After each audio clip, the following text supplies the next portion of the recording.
Bonsoir et bienvenue aux informations brèves à la une de l'actualité. La visite d'État de 7 jours dans le district des Savanes entamée ce mardi par le président Alassane Ouattara.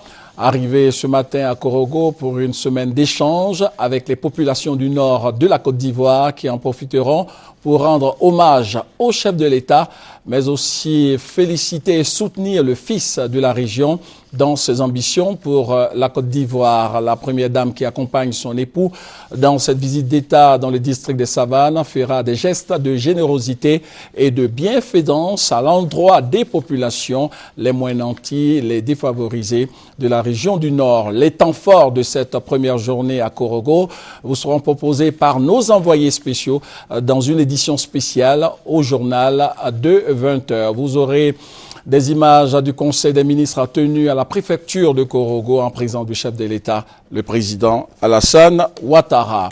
Ici, à Abidjan, une délégation d'hommes d'affaires de la Grande-Bretagne, conduite par le ministre britannique chargé de l'Afrique, a rencontré des membres du gouvernement ivoirien. Le ministre d'État, ministre des Affaires étrangères, chef de la diplomatie ivoirienne, Charles Dibi Kofi, le ministre chargé de l'Industrie, Jean-Claude Brou, et la mission onusienne en Côte d'Ivoire. Et au centre des échanges, le renforcement de la coopération bilatérale entre la Côte d'Ivoire et la Grande-Bretagne. La centrale thermique d'Adzito a été également visitée par les hommes d'affaires britanniques. Les détails au journal de 20h.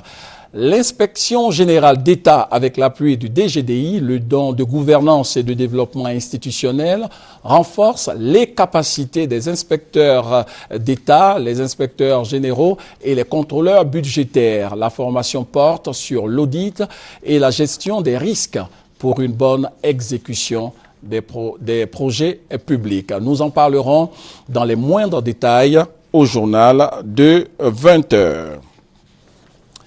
Hissène Habré, l'ancien président tchadien réfugié à Dakar au Sénégal depuis 1990, est poursuivi pour crimes contre l'humanité, crimes de guerre et torture. En garde à vue depuis dimanche dernier, il était ce matin devant le juge. Quelques images furtives de l'ancien chef de l'État tchadien, un boubou blanc, à son arrivée ce matin au tribunal spécial de Dakar. La police a tenu éloigner les journalistes qui ont fait le pied de grue devant les locaux du tribunal où Hissène Habré a comparu devant le juge d'instruction. Même son avocat présent sur les lieux n'a pu avoir accès à son client. Vous savez qu'après la garde à vue, l'avocat peut accéder à tout moment à son client. Aujourd'hui, on m'interdit d'accéder à Habré.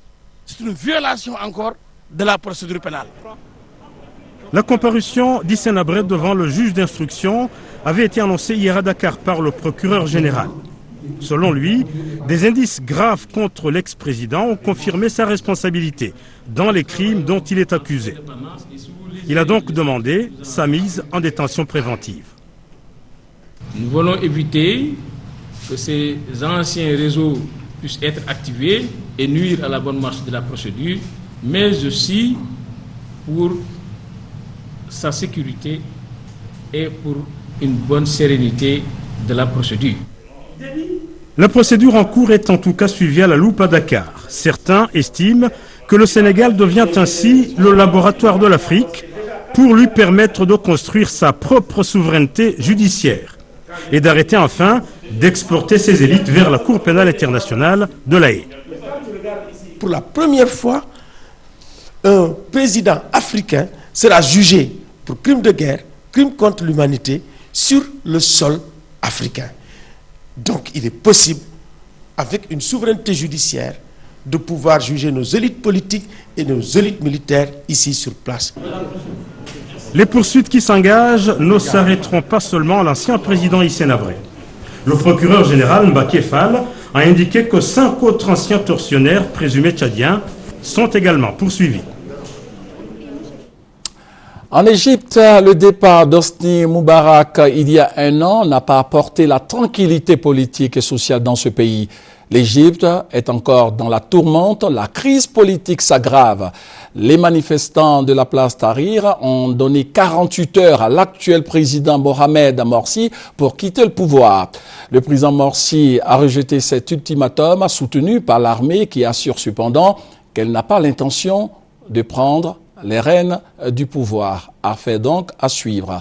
En France, le président français François Hollande a mis fin aux fonctions de Delphine Batho, ministre de l'écologie, pour manque de solidarité gouvernementale. La ministre de l'écologie, Delphine Batho, avait déclaré publiquement que le budget 2014, qui marque une baisse importante des crédits accordés à son ministère, était tout simplement mauvais.